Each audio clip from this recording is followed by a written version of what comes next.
आदित्याय नमः। रविवार का व्रत करना अत्यंत शुभ माना जाता है। रविवार का व्रत करने के लिए सुबह स्नान करके स्वच्छ और लाल रंग के वस्त्र धारण करें और सूर्य देव को प्रसन्न करने के लिए व्रत का संकल्प लें। तांबे के लोटे में जल, लाल फूल, अक्षत और गुड़ डालकर सूर्य देव को अर्घ दें। ओम ओम सूर्याय नमः मंत्र का जाप करें। पूजा के बाद स्थल पर लाल कपड़ा बिछाकर सूर्य देव की तस्वीर या प्रतिमा रखकर धूप, दीप, लाल फूल, लाल चंदन और अक्षत व दूध अर्पित करें। सूर्य देव की आरती करें। रविवार व्रत की कथा सुने और आदित्य हृदय स्रोत का पाठ करें। जहाँ खड़े हैं वहीं से सूर्य देव की परिक्रमा करें। व्रत के दिन केवल एक समय ही भोजन करना चाहिए, जो सूर्यास्त से पहले ही किया जाता है। पूरे दिन नमक का प्रयोग ना करें और ना ही नमकीन खाद्य पदार्थों का सेवन करें। भोजन सात्विक होना चाहिए, जिसमें गेहूं, गुड़, लाल फल और सब्जियां शामिल हो सकती हैं। प्याज, लहसुन का तामसिक भोजन का इस्तेमाल नहीं करना चाहिए। व्रत के दिन ब्रह्मचर्य का पालन करना चाहिए और मन को भी शुद्ध रखना चाहिए। दिन भर सत्य बोलें, ईमानदारी का व्यवहार करें और परोपकार का काम करें। दिन में सोने से बचें, क्योंकि ऐसा करने से व्रत खंडित माना जाता है। सूर्य से संबंधित वस्तुएं जैसे तांबा, गुड़, गेहूं और लाल वस्त्र का दान करना शुभ माना जाता है। साथ ही साथ रविवार के दिन बाल ना कटवाएं और शरीर में तेल से मालिश भी ना करें। आइए अब सुन लेते हैं रविवार की व्रत कथा। कथा के अनुसार प्राचीन काल में एक बुढ़िया रहती थी। वह नियमित रूप से रविवार का व्रत करती थी।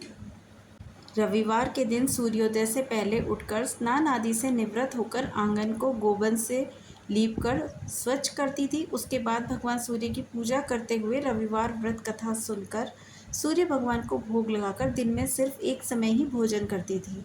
सूर्य भगवान की अनुकंपा से उसे किसी प्रकार की कोई चिंता या कष्ट नहीं था। धीरे धीरे उसका घर धन धान्य से भर गया। उसे सुखी होते देखकर उसकी पड़ोसिन उससे जलने लगी। बुढ़िया ने उसे कोई गाय नहीं पाल रखी थी, अतः अपनी पड़ोसिन के आंगन में बंधी हुई गाय का ही गोबर लाती थी। पड़ोसन ने कुछ सोचकर अपनी गाय को भीतर बांध लिया। रविवार को गोबर न मिलने से बुढ़िया अपना आंगन नहीं लीप सकी। आंगन न लीप पाने के कारण सूर्य भगवान को भोग नहीं लगाया उसने और उस दिन स्वयं भी भोजन नहीं किया। सूर्यास्त होने पर बुढ़िया भूखी प्यासी ही सो गई।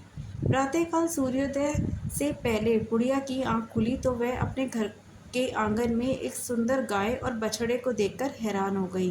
गाय को आंगन में बांधकर उसने जल्दी से उसे चारा खिलाया। पड़ोसिन ने उस बुढ़िया के आंगन में बंधी हुई सुंदर गाय और बछड़े को देखा तो वह उससे और भी अधिक जलने लगी। तभी गाय ने सोने का गोबर किया। गोबर को देखते ही पड़ोसिन की आंखें फटी रह गई। पड़ोसिन ने उस बुढ़िया को आसपास ना पाकर तुरंत उस गोबर को उठाया और अपने घर ले आई तथा अपनी गाय का गोबर वहां रखाई। सोने के गोबर से पड़ोसिन कुछ ही दिनों में धनवान हो गई। प्रतिदिन गाय सूर्योदय से पहले सोने का गोबर किया करती थी और बुढ़िया के उठने से पहले ही पड़ोसिन उस गोबर को उठा के ले जाया करती थी। बहुत दिनों तक बुढ़िया को सोने के गोबर के बारे में कुछ पता ही नहीं चला।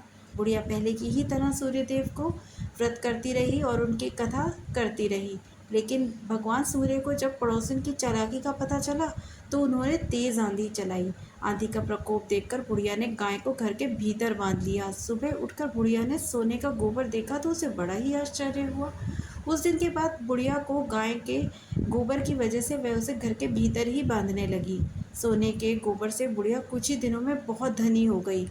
उस बुढ़िया के धनी होने से पड़ोसिन बुरी तरह जल भुनकर राख हो गई और अपने पति को समझा बुझाकर उस नगर के राजा के पास भेज दिया। सुंदर गाय को देखकर राजा बहुत खुश हुआ। सुबह जब सोने का गोबर देखा तो उसे आश्चर्य का ठिकाना ही ना रहा। उधर सूर्य भगवान को भी बुढ़िया को भूखे प्यासे इस तरह प्रार्थना करते हुए देखकर उस पर करुणा आई।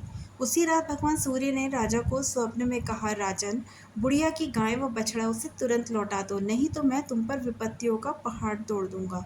तुम्हारा महल नष्ट हो जाएगा। भगवान सूर्य के स्वप्न से पूरी तरह भयभीत राजा ने प्रातः उठते ही गाय व बछड़ा बुढ़िया को लौटा दिया। राजा ने बहुत सा धन देकर बुढ़िया से अपनी गलती के लिए क्षमा मांगी। राजा ने पड़ोसिन और उसके पति की इस दुष्टता के लिए उन्हें दंड दिया। फिर राजा ने पूरे राज्य में घोषणा कराई कि सभी स्त्री पुरुष रविवार का व्रत किया करें।